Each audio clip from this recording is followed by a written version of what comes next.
Bien-aimés dans le Seigneur, bonjour, vous salue dans le nom de notre Seigneur Jésus-Christ. Nous sommes dans l'émission Je médite sur votre chaîne Maranatha TV. Aujourd'hui, nous allons partager la parole de Dieu dans le livre de 2 Corinthiens, chapitre 3e, du 1er au 5e verset. Permettez, avant que je ne puisse lire la parole de Dieu, nous allons prier. Prions. Tendre Père, nous te disons merci. Toi, notre Père, nous te rendons grâce pour ces instants merveilleux où tu viens encore avec ta parole parce que tu veux redresser, parce que tu veux combler les vides et parce que tu veux abaisser ce qui s'élevait dans notre vie. L'honneur et la gloire te reviennent. Cher Saint-Esprit, nous avons besoin de toi. Prends le contrôle de ces instants et règne en maître absolu. Que tout l'honneur et toute la gloire te reviennent, Père. Au nom puissant de notre Seigneur Jésus-Christ, nous avons ainsi prié, nous disons Amen. Voilà, je vais lire la parole de Dieu et nous allons partager et prier ensemble. 2 Corinthiens chapitre 3. Commençons-nous de nouveau à nous recommander nous-mêmes? Ou avons-nous besoin, comme quelques-uns, de lettres de recommandation auprès de vous ou de votre part? C'est vous qui êtes notre lettre écrite dans nos cœurs, connue et lue de tous les hommes. Vous êtes manifestement une lettre de Christ écrite par notre ministère, non avec de l'encre, mais avec l'Esprit du Dieu vivant, non sur des tables de pierre, mais sur des tables de chair, sur les cœurs. Cette assurance-là, nous l'avons par Christ auprès de Dieu. Ce n'est pas à dire que nous soyons nous-mêmes capables de concevoir quelque chose comme venant de nous-mêmes. Notre capacité, au contraire, vient de Dieu. Voilà, pendant que je lis cette parole, voilà ce qui me vient à l'esprit. Des pères souffrent. Des pères souffrent. Des pasteurs, des ministres, des évangélistes, des docteurs, des apôtres et des prophètes. Des pères souffrent. Pourquoi? Parce qu'ils ne sont plus reconnus par leurs enfants. Parce que beaucoup d'enfants veulent des fioritures, veulent des manigances, ou bien carrément même effacent de leur tablette, de leur vie, leur père, dans la foi, dans les ministères, dans l'évangile. Mais que tu le veuilles ou non, je ne crois pas que tu étais dans une grotte et que tu as reçu l'évangile, venant d'une voix, venant du ciel, mon fils, ma fille, je te parle, je suis le Seigneur. Je ne crois pas. Il y a eu quelqu'un qui t'a ramené au Seigneur. Il y a eu quelqu'un qui t'a fait tes premiers pas dans la parole de Dieu. Il y a eu quelqu'un qui t'a engendré dans le ministère, bien-aimé. Dieu utilise un homme afin que tu sois construit, afin que tu sois édifié, afin que tu naisses dans la foi. Dieu est passé par quelqu'un. Ici, l'apôtre Paul est en train de se demander, que devrais-je faire? Que devrais-je faire? Commençons-nous à nous recommander nous-mêmes? Faudrait-il qu'un père clame haut et fort qu'il est ton père spirituel? Faudrait-il que quelqu'un, ou bien quelqu'une, si tu veux, qui t'a engendré dans la foi, le clame? Non. Bien-aimé, nous n'avons pas besoin de recommandation. Tu sais d'où te vient ta foi. Non pas que eux ont façonné ta foi, non. Mais cette capacité-là vient de Dieu.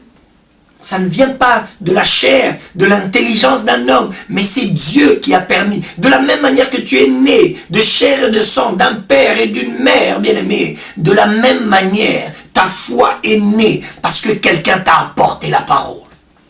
Parce que quelqu'un t'a tenu la main pendant tes premiers pas dans la parole. Parce que quelqu'un t'a tenu les premiers pas dans la foi. Mais aujourd'hui, beaucoup sont en train de nier cela. Beaucoup déchirent cette lettre qu'ils sont. Parce que ce n'est pas une lettre gravée dans de la pierre. Bien-aimé, je veux prier. Je veux que tu pries avec moi. Parce qu'il est temps que tu retournes au pied de ton Père. Parce qu'il est temps que tu reviennes au pied de celui qui t'a formé. Parce qu'il est temps que tu reconnaisses que tel est celui qui m'a amené dans la foi. Ça ne te coûte rien, bien-aimé. C'est comme certains sont en train de nier leur Père de sang. Écoute, bien-aimé, tu ne naîtras pas d'une autre personne parce que tu es déjà né.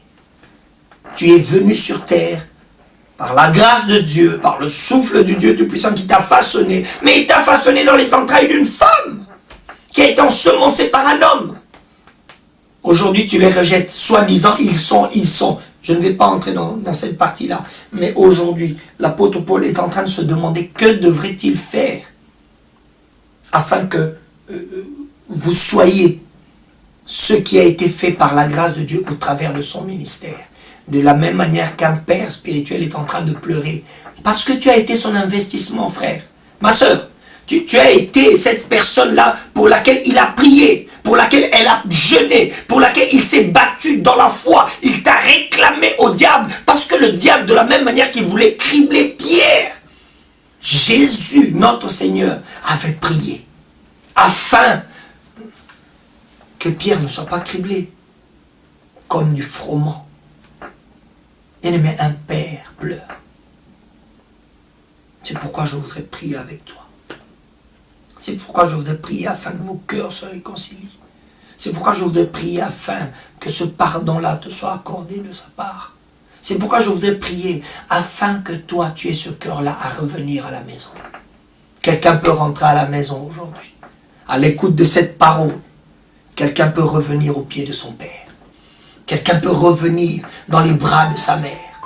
Oh Seigneur Dieu notre Père, toi qui as institué la famille, oh Dieu, toi qui as institué cette naissance, toi qui as donné les capacités à Ève de pouvoir enfanter, toi qui donnes la capacité à l'Église de pouvoir croître, de pouvoir donner naissance, toi qui donnes la capacité aux apôtres de pouvoir encadrer les ministères, toi qui donnes cette capacité que des ministères naissent au travers d'autres ministères. Père, je te prie, afin que les cœurs soient à nouveau ensemble, afin qu'un fils revienne comme ce fils prodigue auprès de son père, afin qu'un père ait le cœur ouvert comme ce père qui a accueilli son fils prodigue. Dieu, notre Père, je te prie, parce que le cœur de quelqu'un est en train de saigner.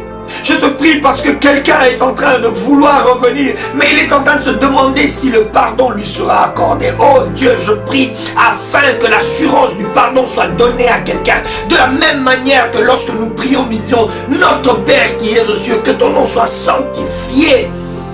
Et lorsque nous descendons, nous disons pardonne-nous comme nous pardonnons aussi. Je crois que le pardon est possible dans la vie de quelqu'un. Je crois que le pardon est possible dans un ministère. Je crois que le pardon est possible dans une vie. Je crois que le pardon est possible dans une famille. Oh bien-aimé, toi qui n'habites plus à la maison, tu as quitté le toit familial depuis des années. Il est temps que tu te réconcilies avec ton Père. Il est temps que tu te réconcilies avec ta mère. Dieu, notre Père, étends ta main de grâce. Étends ta main, Seigneur.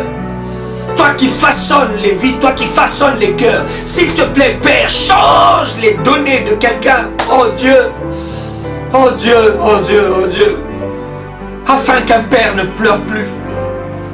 Oh Dieu, lorsque je vois dans ta parole Noé qui est capable de maudire, Seigneur, je prie que même si un père était perdu, même si un père était enivré, qu'il accueille son fils les bras ouverts, de la même manière que toi tu le fais.